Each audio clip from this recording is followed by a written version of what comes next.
Hi, Latane. Welcome to G2 Industry Insights. I'm looking forward to this interview. And this segment right here is for our Industry Insights blog, where we try and get some expert market leaders like yourself, and we get your insights on some of the trending topics that our audience would benefit from. And I'm looking forward to this conversation today. Awesome. Me too. All right, jumping straight onto my first question. As the current CRO and former CMO at 6Sense, you've had a front row seat on how the sales tech landscape has evolved throughout the years and how revenue teams conduct outreach.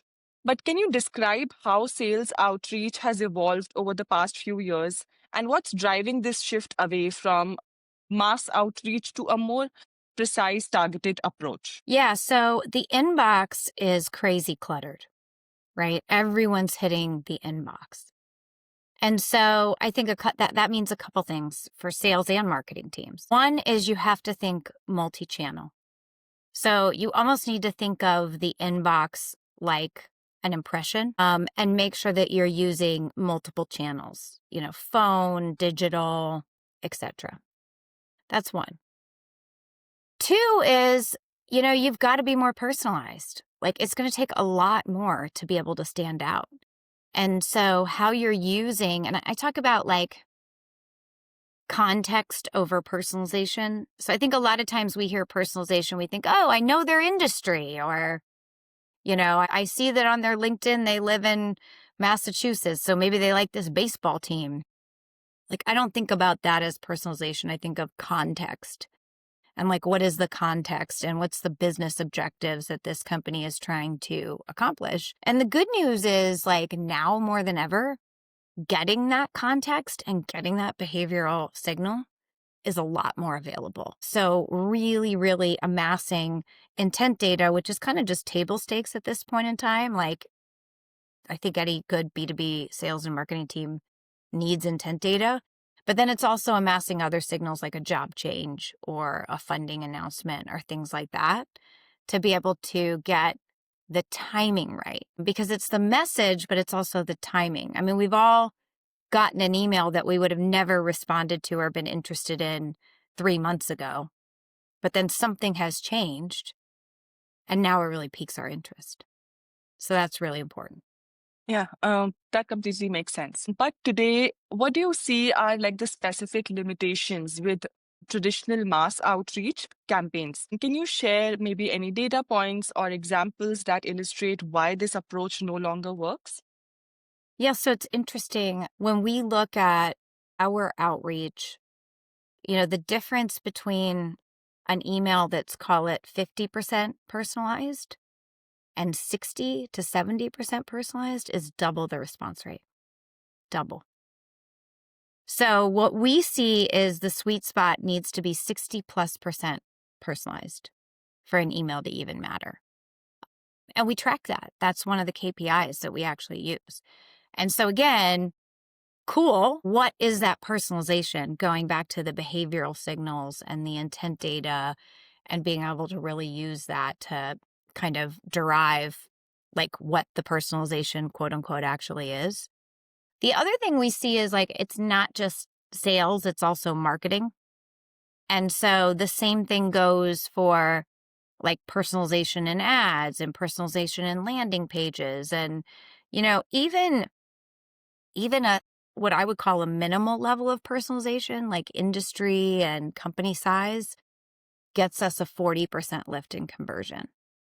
So really being able to take those segments and those audiences and make sure the segment or the audience is driving what that message is. Yeah, even I think so that personalization today is very, very important. Like you cannot leave your campaigns without it. That brings me to my next question. What's making behavioral targeting not just better, but essential in today's market? Yeah, I think it goes back to like the amount of noise, right? And to be honest, the cost of outreach has gotten like lower and lower and lower, right? Like there's been so many automation solutions over the years. And to some degree, that's like speeding up spam, right?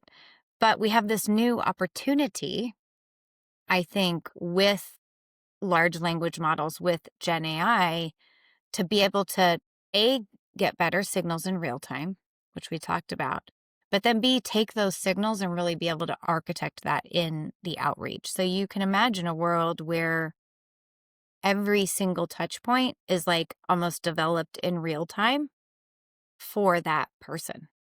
And in B2B, what makes it, more complicated is you're not just personalizing for a person, you're personalizing for the person, their persona, meaning their role, and then the role that they play in a buying group. So there's kind of like 3 levels versus in B2C. And so that's something I think you have to think about as well. Yeah. Um, Also, when we are talking about targeting and approach, we cannot neglect the pipeline and how you should develop your approach around that. So at 6Sense, you're seeing AI transform pipeline development. But what are the top AI use cases that are actually moving the revenue needle for your clients right now? Yeah. Anything you want to share? No, I mean, absolutely. So 25% of my pipeline is created autonomously. So just like I think about an autonomous driving car, we want autonomous pipeline. And that's the ability to go from a signal to a meeting getting booked in minutes. And so what we've been able to do, again, kind of back to that, what I was talking about earlier, is amass the right signals, have the right workflow around those signals. And when I talk about a workflow, it's a workflow to go and personalize. It's a workflow to go and derive what channel and tactic we should use. It's a workflow to make sure the data is right and up to date. So it's all these kind of mini like worklets that we make really easy to string together. So again, you can go from a signal to a meeting in minutes. And we do this from like not that complicated a place. Things like a job change. Boom. Again, very timely. We want to be the first to initiate that outreach, and that's a really, really solid play for us. Another one is what we call awaken the dead. Again, like we see that multiple opportunities yield, like typically it takes us a few times to open an opportunity early stage for it to be the opportunity that ends up going. And so making sure that we're really like going back to lost opportunities and working to like reopen them and staying in touch. That's a huge one for us. The other one that's really big for us is when we see like an in-market account, being able to go and personalize the outreach by persona. So we have these like peer-to-peer kind of agents that go out and work those opportunities. So just from those alone, we generate 25% of our pipeline autonomously.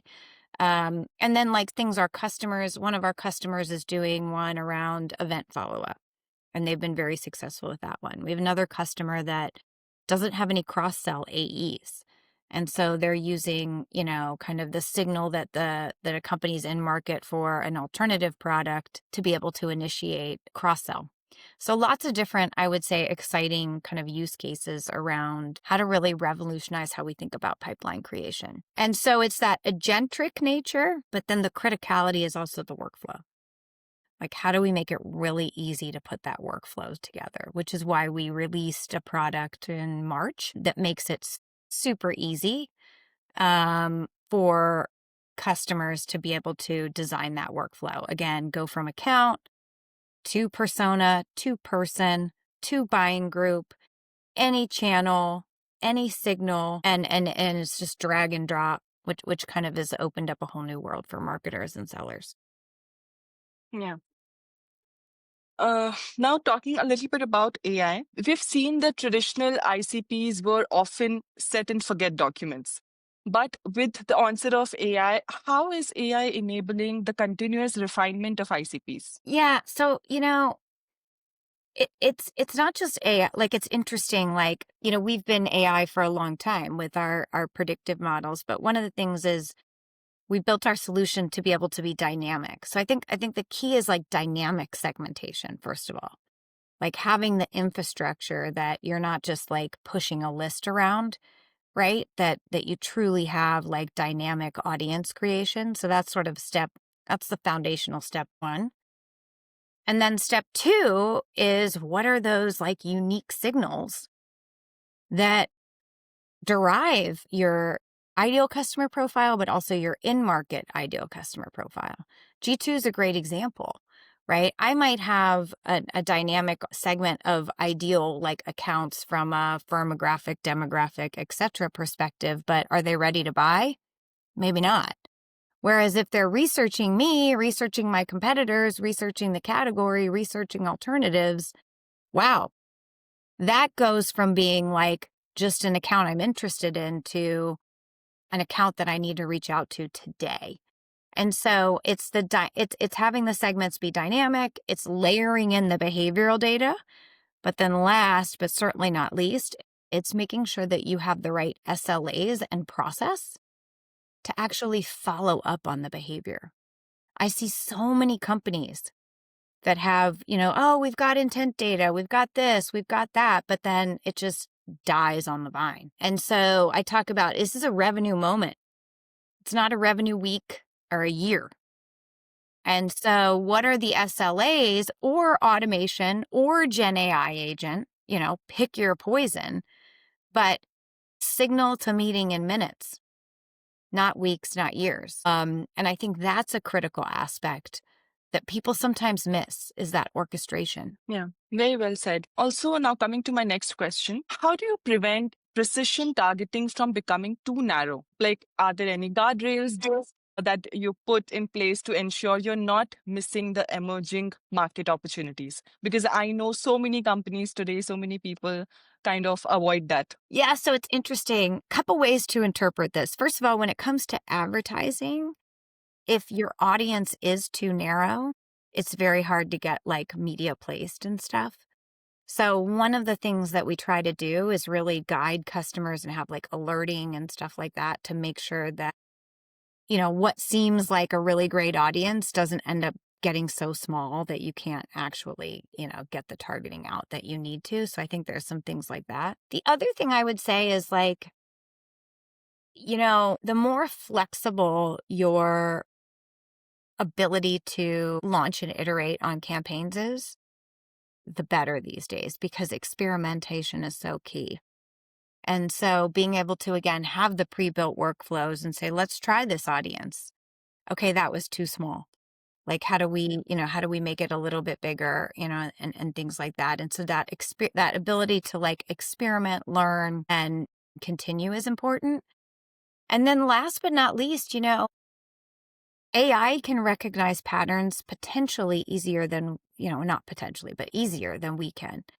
And so what you want is a model that's always working and seeing different patterns. So looking for accounts that you might not see have that same behavioral pattern and being able to dynamically bring them into your audience. So back to no static audience, right? If you've set up the right segmentation and it's always on, you should be out there always finding new accounts, personas, and people to be able to add to that campaign. Yeah.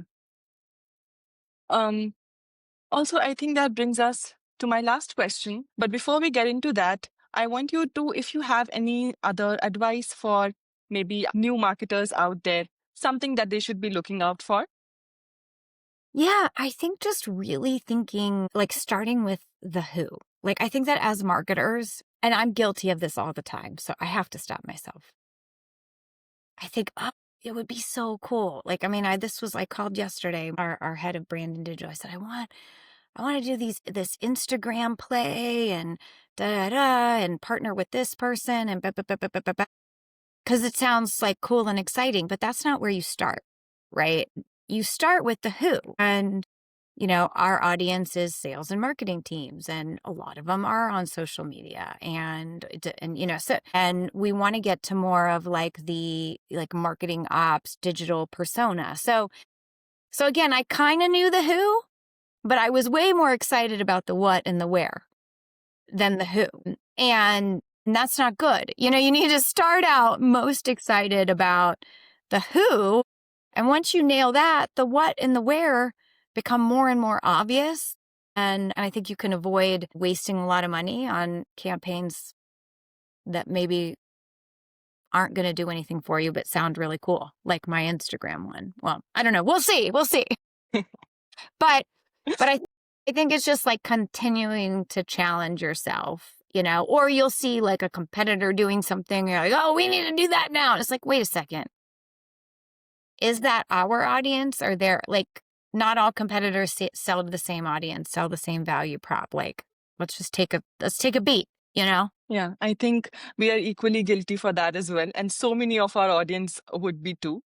Now that you've talked about marketers, for a company just starting this transition, what's the first step you recommend? Like, how do they begin moving from more precision targeting in the age of AI? Any key? Intent data is table stakes now. So I think you just got to get it.